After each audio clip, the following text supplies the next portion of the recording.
In minor rock addicts of Sanchi MP and Sarnath UP has ordered the Mahamantras of the Kausambi and Patliputra to vanish such bhikshus and bhikshunis who try to division in the council.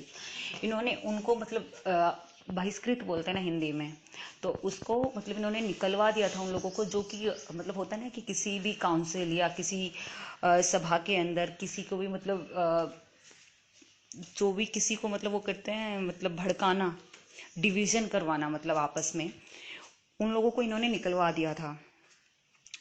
अब बात करेंगे धम्मा यात्रा। धम्मा यात्रा का मतलब था धर्म यात्रा। संस्कृत में बात करें तो धर्म यात्रा, रिलीजियस ट्रैवलिंग।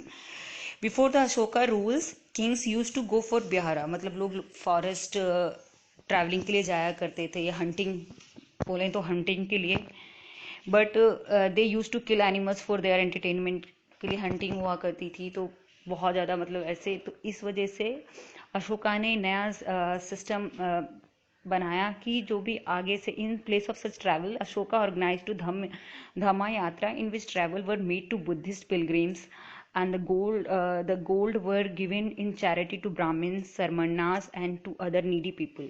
मतलब दान दिया जाता था कि आप हंटिंग की बजाय आप किसी मतलब अपने रिलीजियस प्लेस पे यात्रा के लिए जाइए, स्पेशली मतलब बुद्धिस्ट पिलग्रिम्स, और आप नीडी पीपल्स को दान दीजिए, गोल्ड दिया जाता था। अनुसंधान अनुसंधान in the period of Ashoka the state employees Pardesikas, Rajukas and Yuktas were sent to travel to promotion of religion every 5th year। जैसे कि आज के टाइम पे न्यू ईयर मतलब ये 5 ईयर पॉलिसीज बनती हैं, तो उसी तरीके से 5-5 साल के आगे मतलब प्रमोशन, आप अपने रिलीजन का प्रमोशन के लिए जाया करते थे, प्रमोट करने के लिए, मतलब उसकी वैल्यूज़ आइडियल्स मतलब बताना एवरी 5 ईयर्स, मतलब पॉलिसीज़ के लिए भेजा जाता था, तो उसको अनुसंधान बोला जाता था।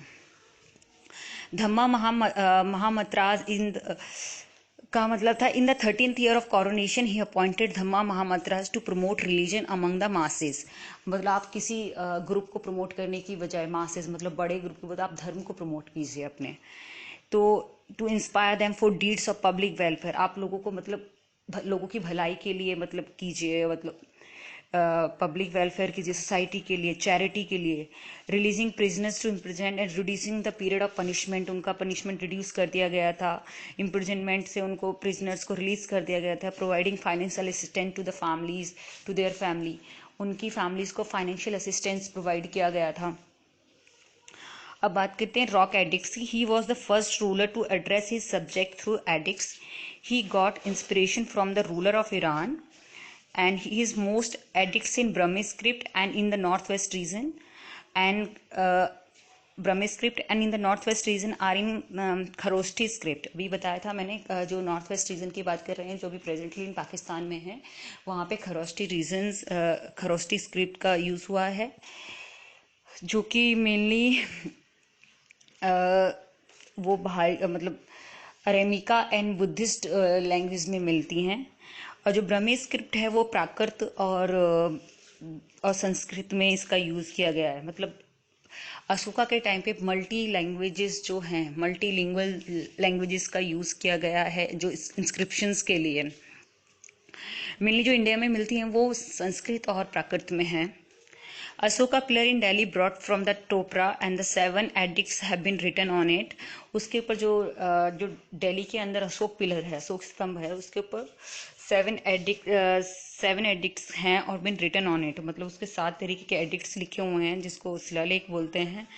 After 40 years of rule Ashoka died in 232 BC।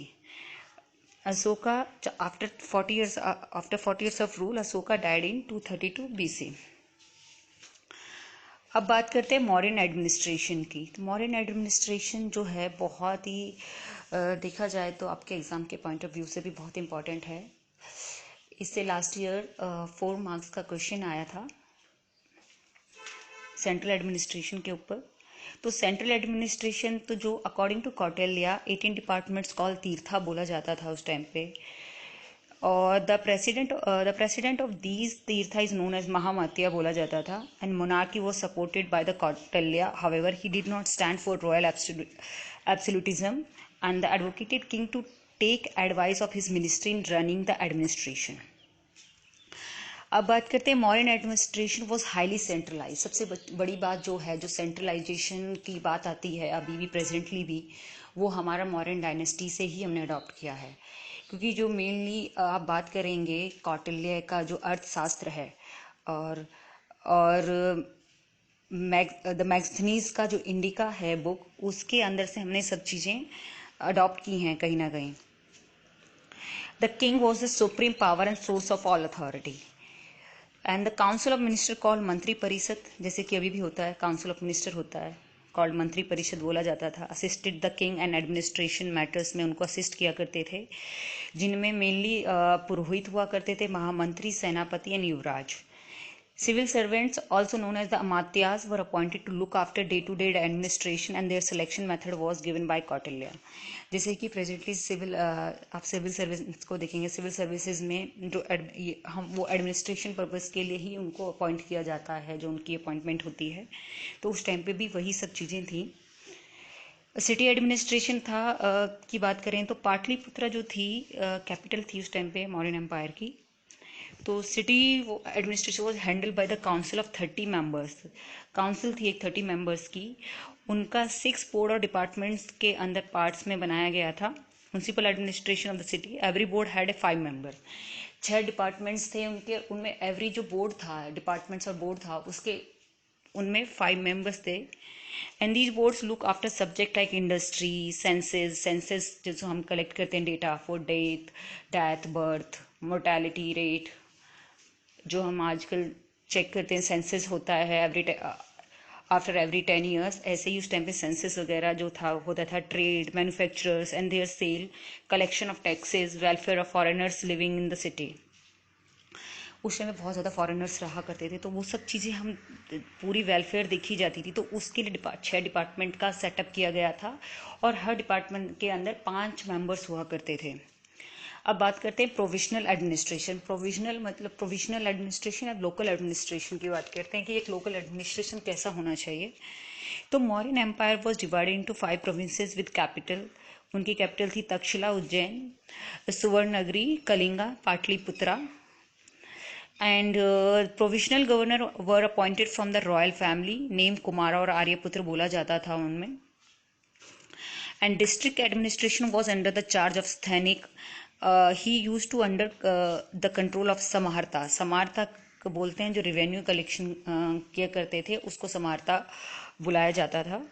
And village administration was in hand of the Gramini and his official supervisor called Gopa. Gopa के अंदर 10 विलेजेस आया करते, जैसे आज के टाइम में पंचायत के अंदर कम से कम 4 या 5 विलेजेस का कंट्रोल होता है, प्रधान या पंचायती इलेक्शन जो होते हैं। उस टाइम पे भी जो गोपा होता था 10 गांव का हेड हुआ करता था। An official Pradeshत्री used to function under the Samartha and used to monitor the working of Sthaniks, Gopa and village officers को वो किया करते थे। अब बात करते हैं जुडिशियल सिस्टम। जुडिशियल सिस्टम उस टाइम पे बहुत ही ज़्यादा इंपॉर्टेंट था, क्योंकि जो the king courts at Pataliputra was the highest court of the justice. The king use to be the supreme head of that judicial system. The judicial court was set up in all parts of the country. The petty cases were decided by the village panchayat and punishment were severe हुआ करता था, बहुत ज़्यादा severe punishment दिया जाता था। मतलब जो भी जो जुडिशियल सिस्टम के अंदर होता था। तो इसमें 2 तरीके के कोर्ट हुआ करते थे, जैसे local and the Janapada level पे। The Sangrahana and the Dronamukha were the courts on local and the Janapada level. Sangrahana होता था लोकल लेवल पे और द्रोणामुख हुआ करता था जनपद लेवल पे, जैसे कि डिस्ट्रिक्ट कोर्ट होते हैं। और फिर उससे नीचे जाओगे तो आप एक लोकल कोर्ट्स होता है।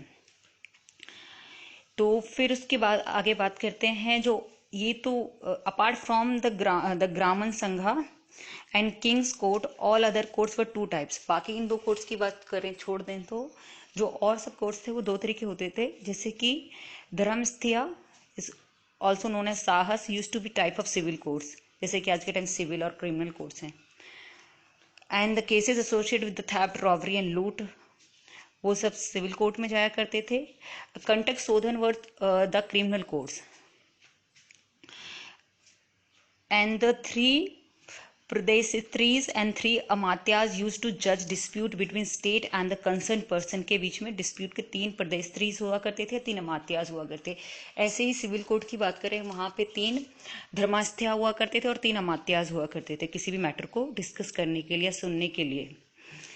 जो city magistrate known as the Vyaharik Mahamatya and district magistrate known as Rajjuk. According to Kautilya, there were 4 main parts of law. मतलब कौटिल्य ने जो लॉ को ना 4 पार्ट्स में डिवाइड किया है। पहला धर्म, रिलीजन, व्यवहारा, बिहेवियर की बात कर रहे हैं, चरित्र, कैरेक्टर एंड द शासना, एडमिनिस्ट्रेशन की बात कर रहे हैं।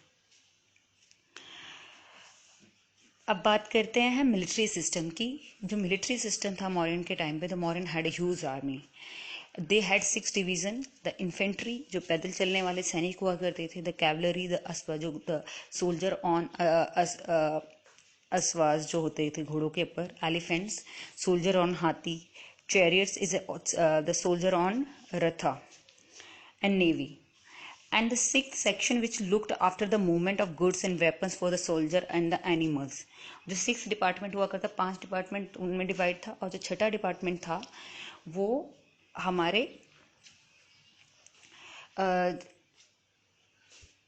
छठा जो डिपार्टमेंट था वो मतलब जो देख रेख के लिए होता है कि कैसे मतलब कि पूरा मतलब जो सामान है कि नहीं है, सोल्जर्स के पास प्रॉपर फैसिलिटीज़ है कि नहीं है, मूवमेंट उनका, गुड्स हैं, वेपन्स आ रहे हैं कि नहीं आ रहे हैं, एनिमल्स की मूवमेंट, ये सब चीज़ें वो बस खाली देखने के लिए हुआ करता था। And military affairs were the monitor by the Antapala. जो इनका हेड हुआ करता था, जो मॉनिटर करते थे, वो अंतपाल के द्वारा मॉनिटर किए जाते थे, उसको अंतपाल बुलाया जाता था। अकॉर्डिंग टू मैक्सनीज, उसने अपनी बुक में लिखा है इंडिका में कि जो चंद्रगुप्त मौर्य था उसके पास ह्यूज आर्मी थी। 6 लाख सोल्जर्स ऑन फुट था, 50,000 हॉर्समैन, 9,000 एलिफेंट एंड 800 चैरियट्स थे। अब बात करते हैं रिवेन्यू डिपार्टमेंट की। रिवेन्यू डिपार्टमेंट जो था उसको समाहर्ता बुलाया जाता था। The chief of revenue department वो in charge of collection of all revenues of the department, उसको समाहर्ता बोलते थे। And the Sannidhata, chief custodian revenue was collected on the land, irrigations, shops, customs, forest, ferry, mines, pastures, and the license fees were collected from the artisans, and the fines were charged in the law courts and the state's treasury and the store house. ये सब वहाँ से हमारा जो भी मतलब उस time पे जैसे रिवेन्यू कलेक्ट किया जाता था वो इन सब जगह से रिवेन्यू कलेक्ट करता था। जैसे आज के टाइम पे रिवेन्यू कलेक्शन के लिए होता है कि हम लोग डायरेक्ट टैक्स जो पे करते हैं, वैट वगैरह लगता है, और आजकल जैसे जीएसटी हमने उसको चेंज करके जीएसटी इंट्रोड्यूस किया है। अब बात करते हैं मौर्यन सोसाइटी। मौर्यन जो सोसाइटी थी was divided into 7 category according to मैक्सनीज।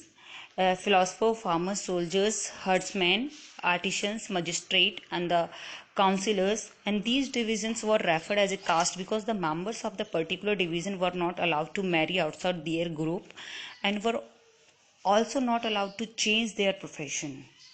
जैसे कि आज के टाइम पे होता है कास्टिज्म बहुत ज़्यादा है, उस टाइम पे भी बहुत ज़्यादा हुआ करता था कि अपनी ही कास्ट में लोग शादी करते हैं, अपना ही जो कास्ट के अकॉर्डिंग जो आपका प्रोफेशन बनाया है आप उसी प्रोफेशन को अडॉप्ट कर सकते हो, उससे अलग आप कोई प्रोफेशन अडॉप्ट नहीं कर सकते। तो ये सब थे। और अकॉर्डिंग टू कौटिल्य उनके हिसाब से 4 जो ये था सोसाइटी थी, 4 पार्ट्स में डिवाइड थी, जिसको वर्णाश्रम सिस्टम बोला जाता था। ब्राह्मण, क्षत्रिय, वैश्य, शूद्रास, 4 वर्ग में डिवाइड किया हुआ था, मतलब 4 पार्ट्स में डिवाइड किया हुआ था सोसाइटी को। ब्राह्मण जो थे हाईली रेस्पेक्टेबल माने जाते थे उस टाइम पे। क्षत्रियास फॉर द आर्मी, या मतलब आपकी मतलब बात करें तो आर्मीज के लिए उनको माना जाता था। वैश्यास फॉर, उससे भी थोड़ा कम है, शूद्रास को सबसे नीचे मतलब माना जाता था सोसाइटी में। और जो कास्ट सिस्टम वो strongly prevalent in the modern system, उस टाइम पे भी प्रेवलेंट था और आज के टाइम पे भी प्रेवलेंट है।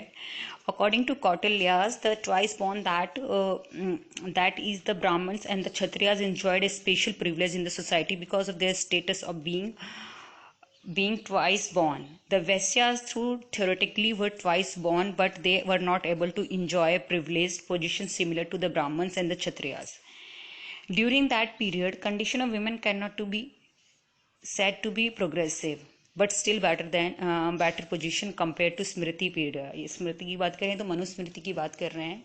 मनुस्मृति पीरियड उसको बोला जाता है। अकॉर्डिंग टू मनु, उस टाइम पे फीमेल्स की कंडीशन बहुत ही क्रिटिकल हुआ करती थी, बट इनके टाइम पे फीमेल्स को अलाउ किया गया था रीमैरी करने के लिए, परफॉर्म नहीं होगा।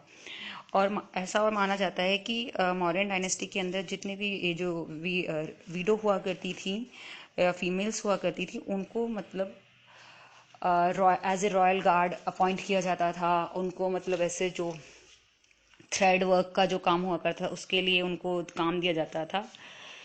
तो इसी पॉइंट के साथ ही हमारा ये सेकंड पार्ट चैप्टर का